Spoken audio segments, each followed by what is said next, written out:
हमारी निष्ठा प्रबल हो। जब निष्ठा प्रबल होती है तो प्रभु के प्रति हमारा अविरल प्रेम जागृत होता है, और जब प्रेम जागृत होता है, भक्ति का उद्गम होता है, तो हमारे अंदर अटूट विश्वास, प्रबल विश्वास का उद्गम होता है, और वहीं से निरंतर प्रभु के प्रति, उनके वंशधर के प्रति, वर्तमान आचार्य देव के प्रति हमारा अटूट विश्वास जागृत होता है। और जब अटूट विश्वास जागृत होता है, हमारा तन मन बुद्धि चित्त अहंकार सभी प्रभु के प्रति, आचार्य के प्रति समर्पित हो जाता है। और जब हमारा मन बुद्धि चित्त अहंकार पूर्ण रूपेण आचार्य निष्ठ जीवन में तल्लीन, एक सुंदर जीवन की ओर जब हम नतमस्तक होते हैं, तो वहीं से हमारा मुक्ति का पथ प्रबल होता है। ये जो वृत्ति प्रवृत्ति है, उससे हम मुक्त होकर के एक सुंदर अस्थि वृद्धि की ओर निरंतर हम उन्मुख होते हैं। एक घटना अभी 2 महीना पहले की घटना है, आप सभी इंटरनेशनल न्यूज पर इसको जरूर सुने होंगे। काठमांडू से एक फ्लाइट, यति एयरलाइंस, पोखरा का सुंदर रमणीय स्थान के लिए फ्लाइट होता है। खचाखच पैसेंजर से भरा, 64 passenger, 4 crew member, 2 pilot, 2 air host, 4 crew member के साथ वह प्लेन काठमांडू से उड़ता है। लेकिन कुछ ऐसी घटना भी घटता है, उसमें एक ठाकुर भक्त परिवार, काठमांडू के बहुत ही निष्ठावान परिवार, हम लोग जब उनकी निष्ठा, उनकी भक्ति और उनके समर्पण को देखते हैं तो गदगद हो जाते हैं। भक्त हो तो ऐसा, जब हम लोग का यह निरंतर यह अपने दैनंदिन जीवन में ऐसा हॉबी होता है, जब हम कभी घर से बाहर निकलते, किसी यात्रा पर निकलते, किसी शुभ काम में निकलते, अपने अधीश्वर, अपने आराध्य, अपने जीवन के नियामक अभिभावक तुल्य ठाकुर जी को प्रणाम निवेदन कर,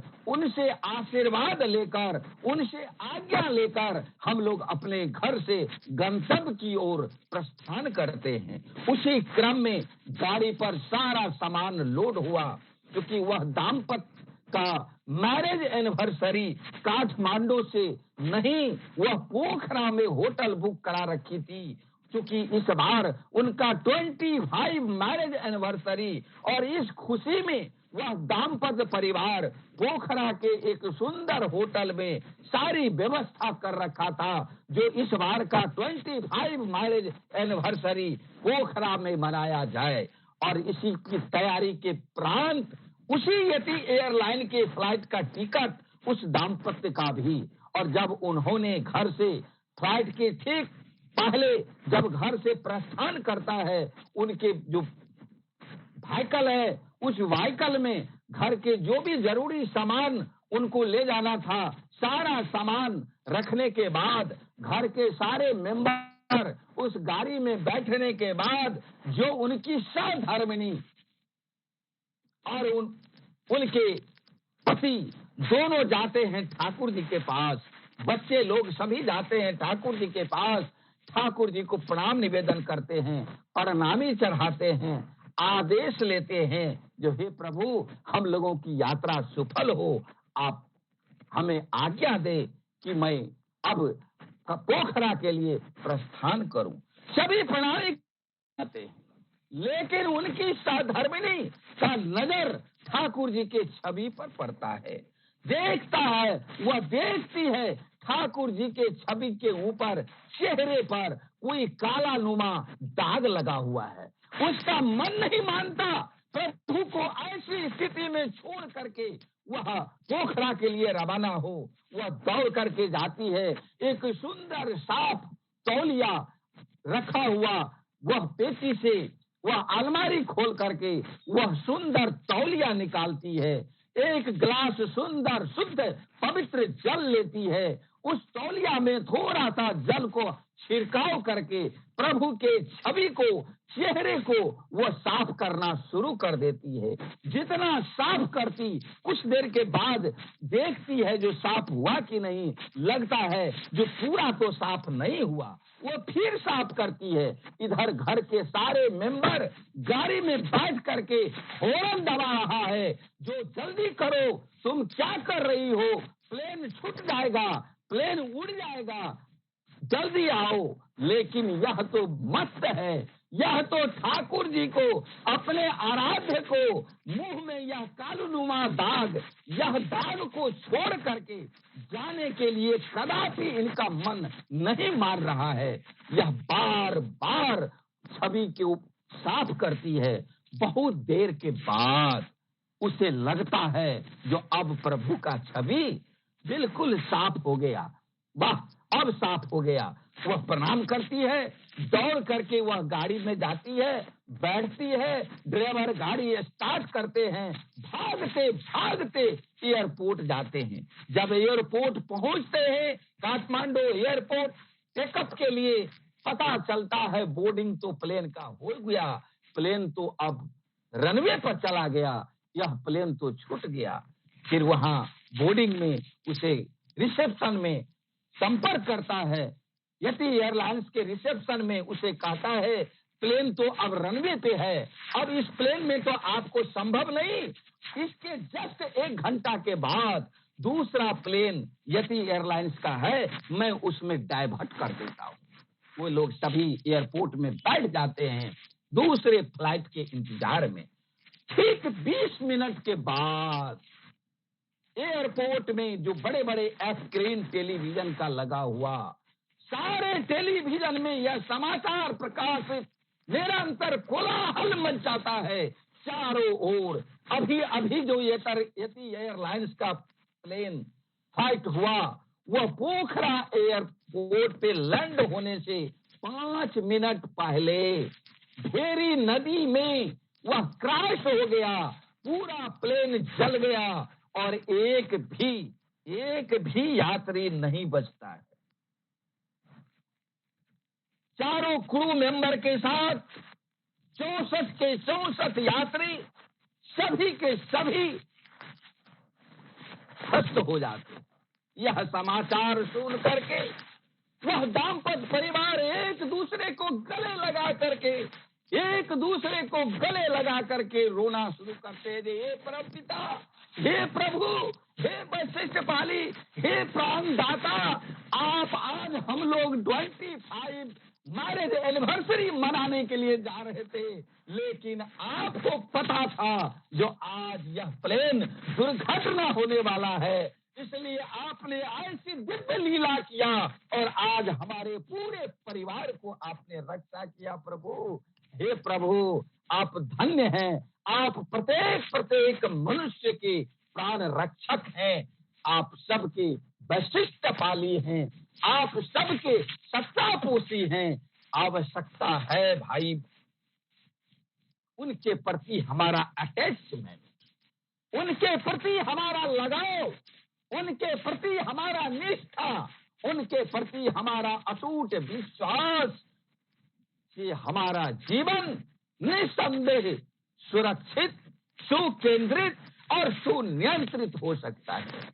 आप सभी जानते हैं प्रभु इस बार विश्व के समस्त मानव को संबोधित करते हुए उन्होंने वचन दिया है, जो त्रेता युग के पुरुषोत्तम की तरह नहीं, द्वापर युग के पुरुषोत्तम तक नहीं, उन्होंने इस बार वचन दिया आने वाले 10,000 वर्षों तक के लिए, ए संसार के मनुष्य, मैं वचन देता हूँ, इस बार मैं अपने वंशधर आचार्य परंपरा के रूप में उनके शरीर मैं प्ले करूंगा, जीवंत रहूंगा। इसलिए उन्होंने कहा इष्ट गुरु पुरुषोत्तम प्रतीक गुरु वंशधर रेत शरीर में राहत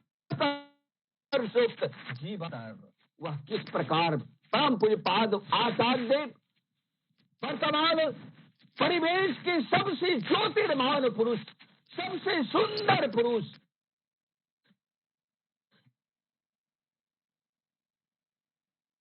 समीप हम लोग जाते हैं तो मन एकाग्र से भर जाता है, मन पवित्र हो जाता है। उनकी एक झलक पाते ही हमारे शरीर की सारी कष्ट और पीड़ा का निवारण होता है। इस बार जब 2 सितंबर से पहले जब कॉन्फ्रेंस में हम लोग नेपाल से गए, बहुत बड़ा भीड़, लंबी लंबी लाइन, हमारे साथ हमारी सहधर्मिणी नीरूबा भी थी, नेपाल के बहुत सारे कर्मी लोग थे। मेरा मन व्याकुल हो रखा था। सुबह कॉन्फ्रेंस हुआ, कॉन्फ्रेंस के बाद मेरा मन नहीं मान रहा था। सभी नाश्ता के लिए, चाय के लिए प्रयास कर रहा था, सभी नाश्ता में गए, चाय में गए, लेकिन मेरा मन छटपटा रहा था। जो प्रभु का दर्शन नहीं हुआ।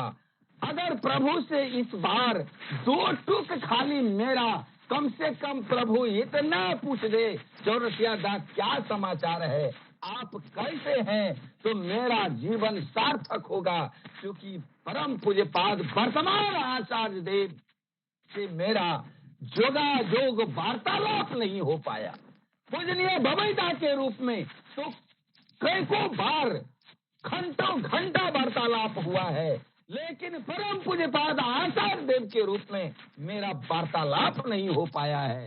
ये इसके लिए मेरे अंदर जो व्याकुलता, दादा इतनी कड़ाके की भीड़, लंबी लाइन और मेरे अंदर की वह व्याकुलता, मैं पीपल के पेड़ जो नाथ मंडप में जहाँ परम पूज्यपाद आचार्य देव बैठते हैं, उसके प्रणामी बॉक्स के बगल में जो पेड़ है, उस पेड़ के नजदीक छुप करके, क्योंकि कर्मी लोग को हटाते थे, इधर उधर भीड़ को हटाते थे, इसीलिए मैं वहां से छुप करके टुकुर टुकुर प्रभु को निहार रहा था। कुछ देर के बाद आवाज गुंजायमान होता है, अरे अरे देखो तो नेपाल से चौरसिया दा आए हैं, वो वहां कोने में खड़ा है, उसे बुला को। ये जब आवाज गुंजायमान होता है नाट मंडप में, मेरा आंख से खुशी की आंसू, वह भक्ति की आंसू निरंतर अविरल प्रवाहित होने लगता है। मैं दौड़ करके जाता हूँ भीतर। उतनी भीड़ में मुझे अवसर मिला प्रभु को नजदीक जाने का। भीतर गए, प्रणाम किए और बगल में बैठ गए। एकदम नजदीक, थोड़ा सा 1.5 हाथ की दूरी, इतनी नजदीक फासला जाने का अवसर मिला। जब वहां बैठे, प्रभु मुझे देखते हैं, मंद मंद मुड़ते हैं।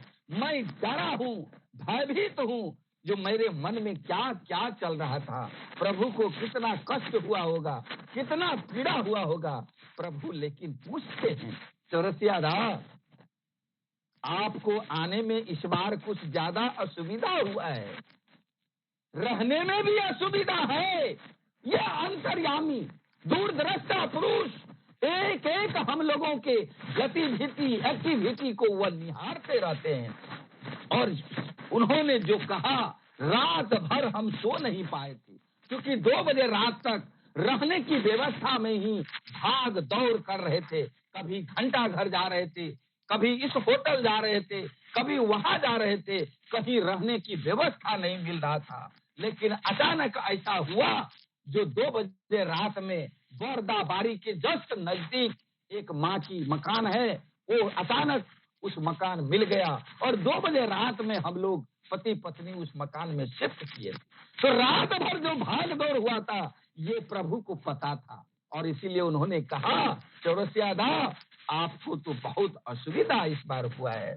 अच्छा, नेपाल का क्या है, कैसा डीपी वर्क हो रहा है, कैसा काम हो रहा है, मैंने विस्तार से सारी बात नेपाल के बारे में बताया। मन गदगद हो गया, हर्षित हो गया। ये है हमारे जीवंत आदर्श, जीवंत भगवान, जिसके संपर्क में जाने से हम लोगों का जीवन उत्फुल्ल हो जाता है, हर्षो उल्लास से पुलकित हो जाता है, एक नई ऊर्जा का संचार होता है, हमारा जीवन अस्थि वृद्धि की ओर उन्मुख होता है। परम पूज्यपाद आचार्य देव की एक अद्वितीय घटना हमारे बहुत ही नजदीक, हमारे द्वारा हमारे फुफेरा भाई, 2 भाई का दीक्षा हुआ। मैंने दोनों भाई को खूब सुंदर ढंग से समझाया, जो भाई प्राण जाए तो जाए, इष्टवृत्ति छाड़वे ना, इष्टवृत्ति कभी नहीं छोड़ना। बड़ा भाई 10 दिन किया, उसके बाद अपने वही बजरंगबली की पूजा, माँ काली की पूजा, महादेव की पूजा, मंदिर मंदिर जाना, इसी में वो व्यस्त हो गए। ठाकुर जी की इष्टवृत्ति को ड्रॉप कर, लाख मेरे समझाने के बाद भी उनका जवाब एक ही होता था, जो मुझसे पार नहीं लग रहा है। लेकिन उनका छोटा भाई कमल, बड़ा भाई का नाम रामचंद्र, कमल जो है वह एकदम अडिग रहा। यजन याजन इष्टवृत्ति उन अपने जीवन का स्तंभ बना लिया। कुछ दिनों के बाद वह बड़ा भाई दुकान पे बैठा हुआ था, 11 बजे का समय है, अचानक वो मूर्छित होकर के दुकान पे गिर जाता है। एम्बुलेंस में लाद करके हॉस्पिटल के लिए रवाना होता। हॉस्पिटल जाने से पहले वह अपने शरीर को त्याग देता है। उनकी दाह संस्कार क्रियाकर्म होने के बाद ठीक 3 महीना के बाद उनका छोटा भाई कमल, जो निरंतर प्रभु से युक्त पूरा परिवार, ठाकुर जी की प्रार्थना, सुबह शाम भोग निवेदन, लोगों को जागर करना, इष्टवृत्ति करना, एकदम सत्संग में लगे रहना। लेकिन घटना ठीक 11 बजे, ठीक 11 बजे वो मोटरसाइकिल से कहीं से आ रहे थे। किसी कारणवश वह रोड के बगल में मोटरसाइकिल खड़ा करके मोटरसाइकिल पर ही बैठे था और मोबाइल निकाल करके कहीं बात कर रहा था। पीछे से एक स्कॉर्पियो गाड़ी इतना तेजी में आता है, मारता है मोटरसाइकिल में, पूरा मोटरसाइकिल को उड़ाते हुए वह कमलदा 50 मीटर की दूरी पर रोड पर धमाक से गिरता है, गिर जाता है। उनका आंख एकदम बंद है, पता उसको क्या उस समय समझ में आया होगा। कुछ देर के बाद उनके कान में आवाज आता है, देखता है पूज्य पाद आचार्य देव दंड के साथ अपने सहकर्मी के साथ उधर से जा रहा है और आवाज दे रहा है, कमलदा आप क्यों बैठे हैं? अरे उठिए उठिए, दौड़िए दौड़िए, आप क्यों उठे? अरे उठिए, आपको कुछ नहीं हुआ, दौड़िए, चलिए हम लोग के साथ चलिए, दौड़िए, सत्संग में जाना है, विलंब हो गया, दौड़िए। आंख खुलता है, उठ के खड़ा हो जाता है, देखता है तो यहाँ तो कोई नहीं है। अरे अभी तो आचार्य देव अपने कर्मी दल के साथ एकदम तेजी से दौड़ रहे थे, हमको भी उठा रहे थे सत्संग में जाने के लिए। यहाँ तो दूर दूर तक कोई गुरु भाई भी नजर नहीं आता। वो उठ के खड़ा हुआ, अपने शरीर की ओर निहारता है, कहीं थोड़ा सा भी चोट का एहसास नहीं हुआ। उठ के खड़े हुए मोटरसाइकिल को देखता है, मोटरसाइकिल चकनाचूर हो गया। तुरंत वह मुझे फोन किया, भैया ऐसे ऐसी घटना घटा है, आज परम पूज्यपाद आचार्य देव की असीम अनुकंपा से, उनके दया से आज मेरा जीवन दान मिला, इसलिए मैं आज ही पूरा परिवार स्वस्थनी व्रत धारण करना चाहता हूँ। जब तक स्वस्थनी व्रत नहीं लूंगा, अब के बाद मैं अंजल ग्रहण नहीं करूंगा।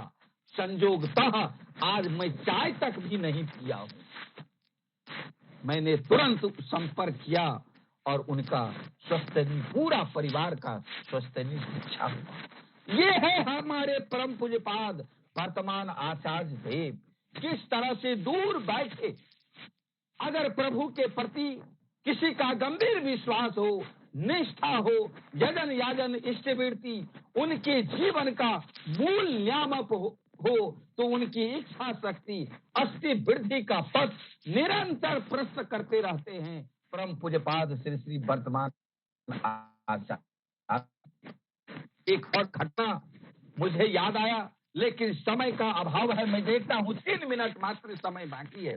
एक ही बात मैं कहूंगा, आज नेपाल में हम लोग आंदोलन के रूप में, एकदम आंदोलन के रूप में, एक संकल्प के रूप में परम पूज्यपाद जो आचार्य देव पूजनीय अभिन बाबू का जो अंतरात्मा की इच्छा है, जो ठाकुर जी चाहते थे, जो प्राण रक्षा कवच इष्टवृत्ति है, वह उनका उद्यापन 30वां दिन ही हो। लेकिन पहले इष्टवृत्ति भेजने के असुविधा के कारण किसी का भी 30वां दिन उद्यापन नहीं हो पाता था। आज परम पूज्यपाद वर्तमान आचार्य देव पूजनीय अभिन बाबू ऑनलाइन इष्टवृत्ति डिपॉजिट के माध्यम से कितनी सरलता की ओर हम सबों को उन्मुख किया। नेपाल में भी ऑनलाइन इष्टवृत्ति बुझाने का, चूंकि नेपाल का अपना फिलोंथ्रोपी है, और नेपाल भी आज ऑनलाइन इष्टवृत्ति के माध्यम से आज हम लोग घर घर पहुंच करके सबों को प्रेरित करते हैं, और सब एक एक करके ऑनलाइन रजिस्ट्रेशन कंप्लीट कर अपना इष्टवृत्ति 30वां दिन ठाकुर जी के नजदीक बैठ करके मोबाइल निकाल करके पहले इष्टवृत्ति अर्घ को डिपॉजिट करते हैं, उसके बाद अंजल ग्रहण करते हैं। ये जो परम पिता का इच्छा, लिविंग लॉर्ड परम पूज्यपाद वर्तमान आचार्य देव की आकांक्षा, जो प्रभु का जो ये महा इष्टवृत्ति, जो महाकवच है, प्राण रक्षा कवच है, ये प्रत्येक मनुष्य 30वां दिन ही अर्घ जो है वो डिपॉजिट करे। और इसके लिए उन्होंने जो यह ऑनलाइन विधान, मैं आग्रह करूंगा आप सभी एक एक घर में लोगों को जागृत करें, ताकि वह जो इष्टवृत्ति, जो उनका प्राण रक्षा कवच है, जिनसे उनका 80 वृद्धि का रक्षा होगा, उनका 30वां दिन ही वह अपने मोबाइल से वह 30वां दिन ही उसे डिपॉजिट कर पाए, ताकि उनका इष्टवृत्ति खूब सुंदर ढंग से पालित हो और उनका जीवन सुरक्षित हो, सुकेंद्रित हो, सुनियोजित हो। आज मुझे थोड़ा सा आप लोगों के बीच वर्चुअल ही सही जुड़ने का सुयोग प्राप्त हुआ। अपने आप को मैं परमपिता की असीम अनुकंपा मानता हूँ, क्योंकि उनके इच्छा के बगैर पेड़ का पत्ता भी नहीं हिलता। आज उनकी इच्छा और आप सबों की प्रेम ने हमें यह सुंदर अनुष्ठान से, सत्संग अनुष्ठान से बांध रखा। मैं अपने आप को भी, मेरा जीवन भी आज लगता है, जो पुनः आप सभी प्रभु के ऐसे उत्कृष्ट भक्त पार्षदों का संग लाभ पा करके मेरा जीवन भी सार्थक हुआ। पुनः एक बार आप सबों के सुंदर जीवन, सुखद जीवन, आनंदमय जीवन, निरामय जीवन के लिए परम पिता के रातुल चरण में एकांत प्रार्थना करता हूँ और अंतरात्मा से जय गुरु अभिवादन करता हूँ। जय गुरु।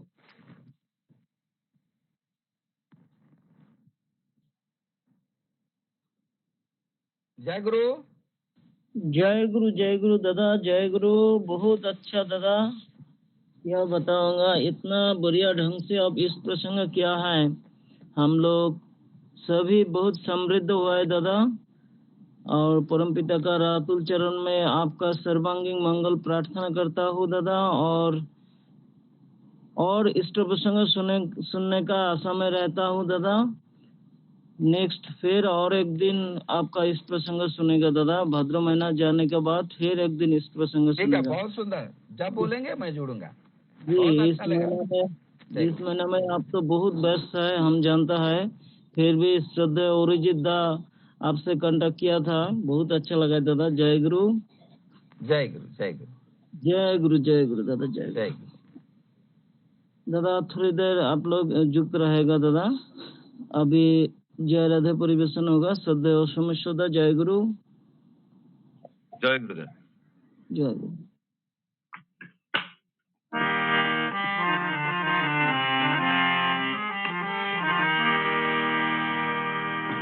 जय राधे राधे कृष्ण कृष्ण गोविंद गोविंद बोल रे।